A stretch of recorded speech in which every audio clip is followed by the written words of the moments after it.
Tem coisas que a gente não deveria descobrir sozinho. Tem portas que não deveriam ser abertas.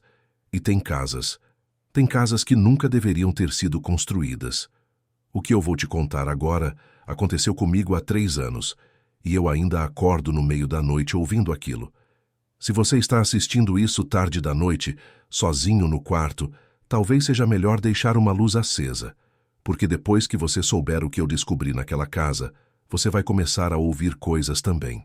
Eu tinha 26 anos quando me mudei para aquela cidade do interior. Não era uma escolha, era necessidade.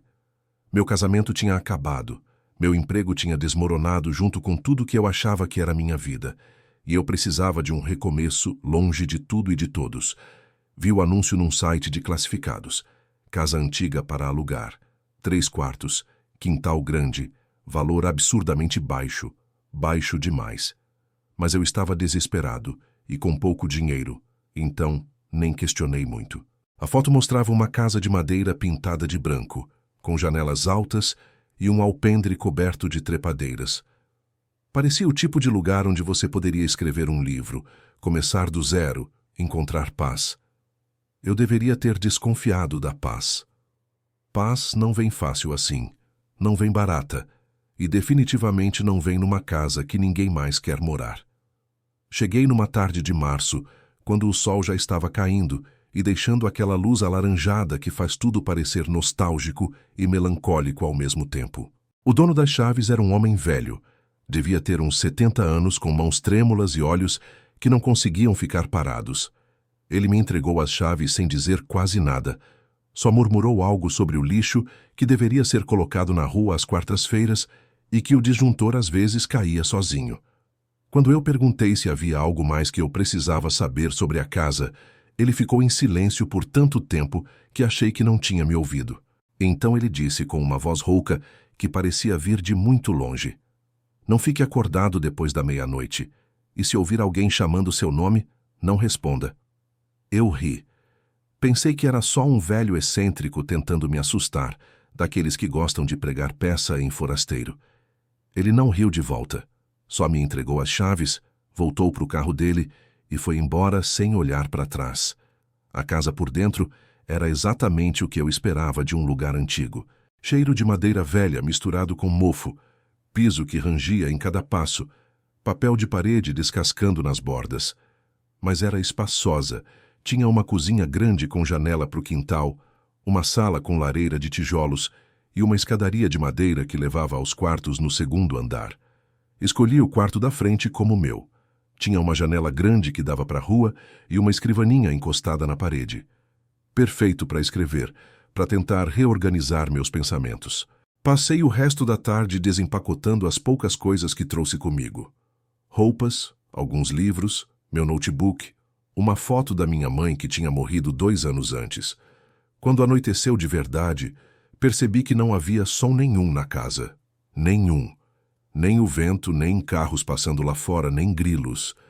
Só silêncio. Um silêncio tão pesado que você conseguia sentir o peso dele no peito. A primeira noite foi tranquila.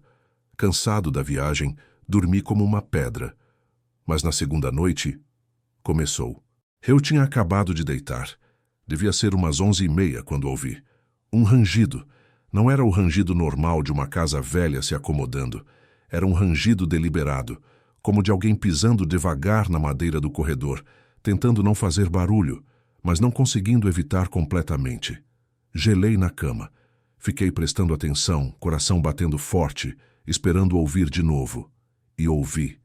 Passo após passo, lento, medido, vindo do corredor, indo em direção à escada.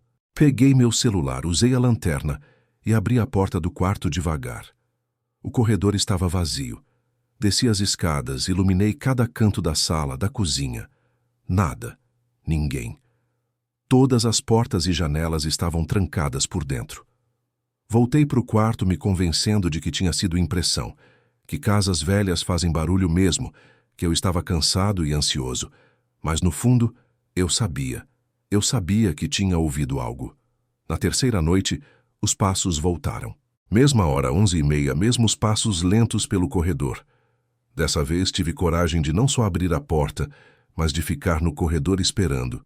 E então ouvi outra coisa, uma respiração, pesada, úmida, como se alguém estivesse do meu lado, bem do meu lado, respirando no meu ouvido. Virei a cabeça tão rápido que travei o pescoço, mas não tinha ninguém. A respiração parou no mesmo instante. Senti um frio subir pela coluna, aquele tipo de frio que não tem a ver com temperatura, mas com medo. Medo primitivo, instintivo, o tipo que te faz querer correr sem olhar para trás. Mas para onde eu ia correr? Eu tinha assinado o contrato de 1 ano, tinha gasto o pouco dinheiro que me restava para me mudar para ali. Não tinha para onde ir. Comecei a pesquisar sobre a casa. Fui na biblioteca municipal. Procurei registros antigos, conversei com algumas pessoas da cidade. A maioria desviava o olhar quando eu mencionava o endereço. Até que encontrei uma senhora que trabalhava na biblioteca há 40 anos. Quando falei da casa, ela fechou o livro que estava catalogando, tirou os óculos e me olhou com uma expressão que eu nunca vou esquecer. Medo misturado com pena. Ela me contou que naquela casa tinha morado uma família muitos anos atrás. Um casal e 2 filhos pequenos. O pai era um homem violento, daqueles que bebiam e descontavam a raiva na família. Uma noite, a mãe não aguentou mais. Pegou os filhos e tentou fugir. Ele descobriu, foi atrás deles e os trouxe de volta.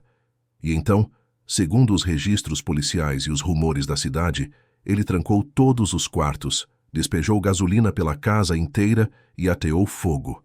Com a família dentro. Com ele dentro. A senhora disse que ouviram os gritos por horas, que os vizinhos tentaram arrombar as portas, mas ele tinha pregado tábuas nas janelas e trancado tudo por dentro. Quando os bombeiros finalmente conseguiram entrar, já era tarde. Encontraram os 4 corpos. A mãe e as 2 crianças trancadas no quarto do fundo, abraçadas. E o pai sentado na sala, carbonizado, mas ainda com a expressão de um sorriso no que restou do rosto. A casa foi reconstruída. Mesma fundação, mesma estrutura. O terreno nunca conseguiu ser vendido, só alugado, e ninguém ficava mais do que alguns meses. Quando terminei de ouvir aquilo, senti o estômago embrulhar. Não era só medo, era nojo. Nojo de estar vivendo ali, de estar respirando o mesmo ar, pisando no mesmo chão onde aquilo tinha acontecido. Voltei para casa com um nó na garganta. E naquela noite, os passos não foram no corredor. Foram na escada, subindo, devagar, degrau por degrau. Eu estava deitado, paralisado, ouvindo aquilo se aproximar do meu quarto. Cada passo era uma eternidade. Quando chegou no último degrau, tudo ficou em silêncio. Silêncio absoluto. Prendi a respiração. E então a maçaneta do meu quarto começou a girar. Lenta, muito lentamente, como se quem estivesse do outro lado quisesse ter certeza de que eu estava vendo aquilo. A porta não abriu porque eu tinha trancado, mas a maçaneta continuou girando, para um lado, para o outro. E então uma voz, baixa, rouca, quase um sussurro, mas que reverberou dentro do meu peito como um grito. Deixa eu entrar. Não era um pedido, era uma ordem. Gritei. Gritei para aquilo ir embora. Gritei que não tinha nada ali para ele, que eu não tinha feito nada. A maçaneta parou de girar. Ouvi os passos descendo de novo, lentamente, voltando para a escada, sumindo no andar de baixo. Não consegui dormir. Fiquei com todas as luzes acesas, sentado na cama, abraçado aos joelhos até o sol nascer. Quando clareou, tive certeza de que eu precisava sair dali. Mas quando fui até a porta da frente, algo me impediu. Não fisicamente. Era uma sensação, como se houvesse um peso invisível me puxando de volta, me dizendo que eu não podia sair, que eu era parte dali agora. Entrei em pânico. Peguei o celular e liguei para a única pessoa que eu ainda conhecia naquela cidade, o corretor que tinha me mostrado a casa. Ele atendeu, mas quando comecei a falar sobre o que estava acontecendo, ele desligou na minha cara. Tentei ligar de novo. Número bloqueado. Passei o dia todo tentando me convencer de que estava ficando louco, que era a solidão, o estresse, a depressão me pregando peças. Mas à noite tudo voltou. E pior, porque dessa vez não foram só passos e vozes. Dessa vez eu vi. Eu tinha acabado de me deitar quando senti o quarto esfriar de repente, um frio cortante que fazia o ar ficar pesado e difícil de respirar.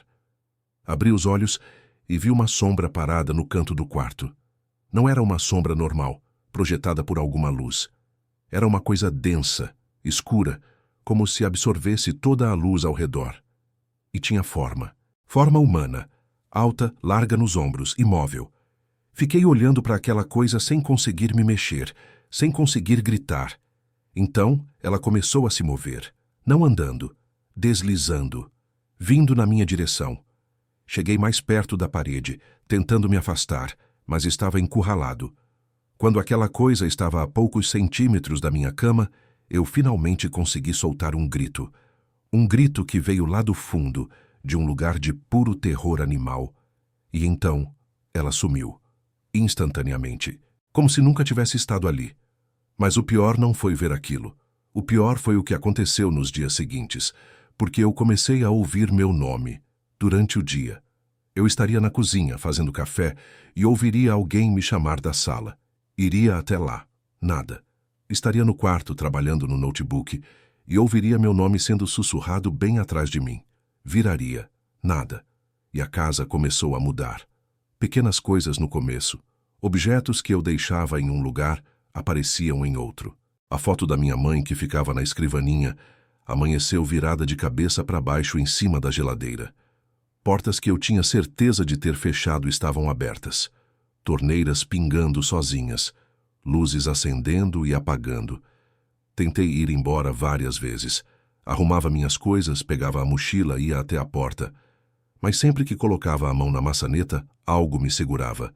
Não fisicamente. Era psicológico. Era como se uma voz na minha cabeça dissesse que se eu saísse, algo terrível ia acontecer. Não comigo. Com alguém que eu amava. Com alguém que já tinha morrido e que eu podia fazer sofrer ainda mais se eu fugisse. Eu sei como isso parece. Eu sei que parece loucura. Mas quem já passou por isso, sabe que não é. Sabe que tem forças nesse mundo que a gente não entende, que não consegue explicar, mas que são reais. Tão reais quanto o ar que você respira agora enquanto me escuta. Comecei a ter pesadelos. Todas as noites, o mesmo sonho. Eu estava trancado num quarto em chamas. Podia sentir o calor queimando minha pele, a fumaça entrando nos meus pulmões.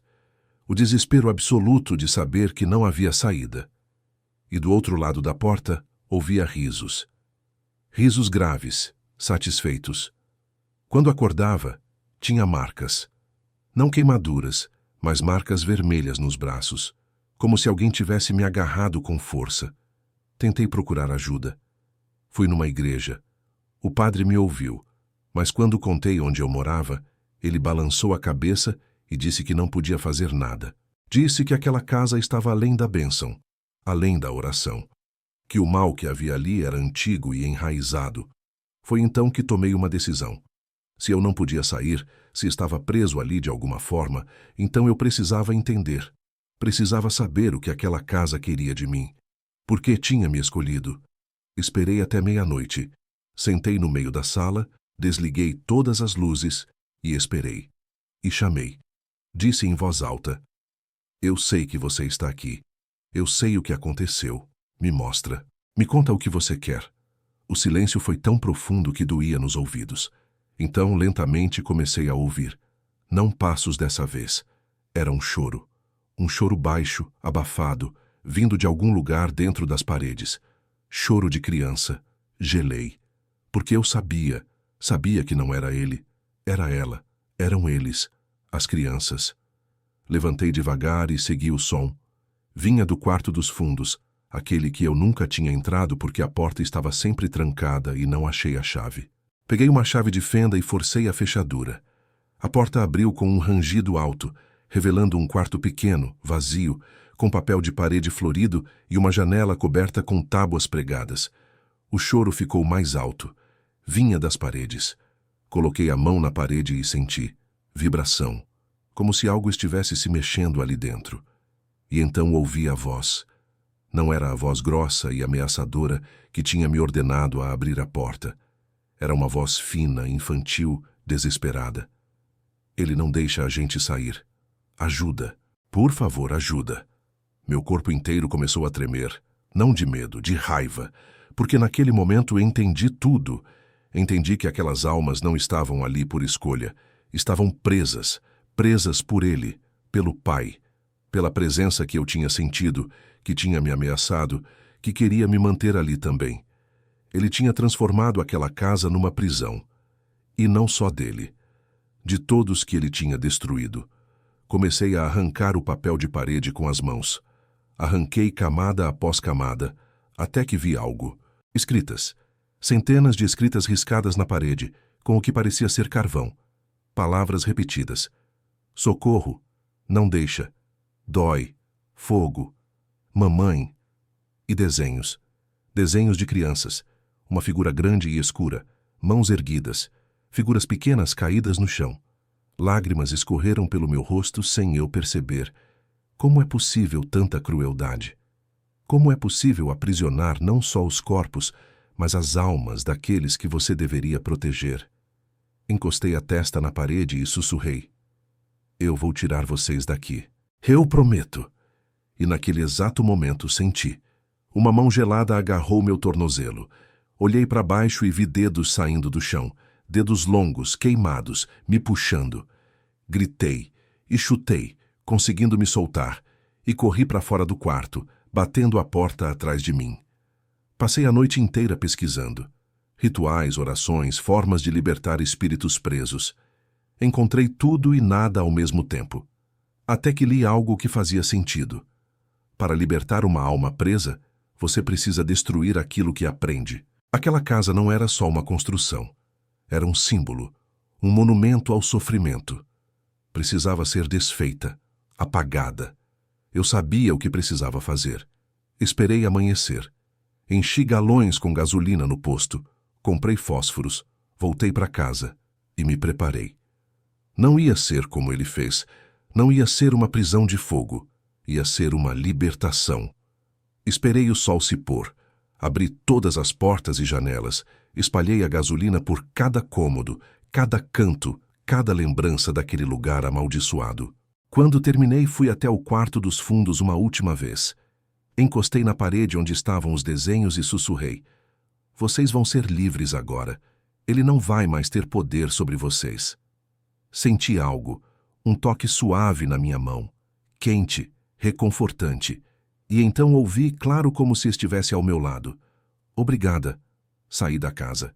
Fiquei do lado de fora com o fósforo na mão, olhando para aquela estrutura que tinha me atormentado, que tinha aprisionado almas inocentes por tanto tempo. Acendi o fósforo. A chama tremeu no vento por um segundo, e então joguei. O fogo se espalhou rápido, mais rápido do que deveria, como se a própria casa quisesse queimar, quisesse finalmente descansar. As chamas subiram pelas paredes, engoliram as janelas, lamberam o telhado. Fiquei ali vendo tudo arder, e juro que ouvi gritos, não de dor, de alívio, de libertação, como se algo que estava preso há décadas finalmente estivesse sendo solto. Quando os bombeiros chegaram, já era tarde. A casa tinha virado cinzas. Me levaram para a delegacia. Respondi perguntas, disseram que eu podia ser preso por incêndio criminoso, mas no fim, deixaram eu ir. O dono não quis prestar queixa. Na verdade, segundo me contaram depois, ele agradeceu. Disse que aquela terra estava finalmente limpa. Saí daquela cidade no dia seguinte. Nunca mais voltei. Mas às vezes, tarde da noite, quando está tudo em silêncio, eu ainda ouço, não passos, não vozes ameaçadoras, mas um sussurro suave, quase como uma brisa. Obrigada. E eu sei que fiz a coisa certa, que aquelas almas finalmente descansaram. Mas também sei de outra coisa. Sei que existem outras casas, outros lugares onde o sofrimento foi tão intenso que deixou marcas, lugares que ainda aprisionam aqueles que não conseguem partir. E às vezes eu me pergunto quantas pessoas estão vivendo agora, neste exato momento, em lugares assim, ouvindo passos, ouvindo vozes, sentindo presenças, se afogando em medo e solidão, achando que estão ficando loucas, mas não estão. Elas só estão presas e precisam de alguém corajoso o suficiente para libertá-las. Então eu te pergunto agora, você já ouviu algo na sua casa que não consegue explicar? Já sentiu uma presença que não deveria estar ali? Já acordou no meio da noite com a certeza absoluta de que você não está sozinho? Se a resposta é sim, presta atenção, porque talvez não seja a sua casa que está assombrada. Talvez seja você que está sendo chamado. Chamado para ajudar, chamado para libertar, chamado para enfrentar algo que a maioria das pessoas prefere fingir que não existe. E se você tiver coragem para fazer isso, se tiver coragem para olhar para o escuro e não desviar o olhar, então você vai entender o que eu entendi naquela casa. Que o verdadeiro terror não são os mortos, são os vivos que escolhem aprisionar, machucar e destruir. E que às vezes, a única forma de vencer o mal é enfrentá-lo de frente, mesmo quando tudo em você está gritando para correr.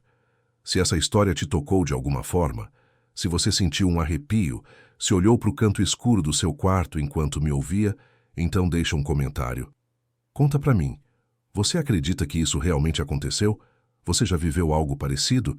E se você teve coragem de ouvir até aqui, se não desviou o olhar, então se inscreve no canal.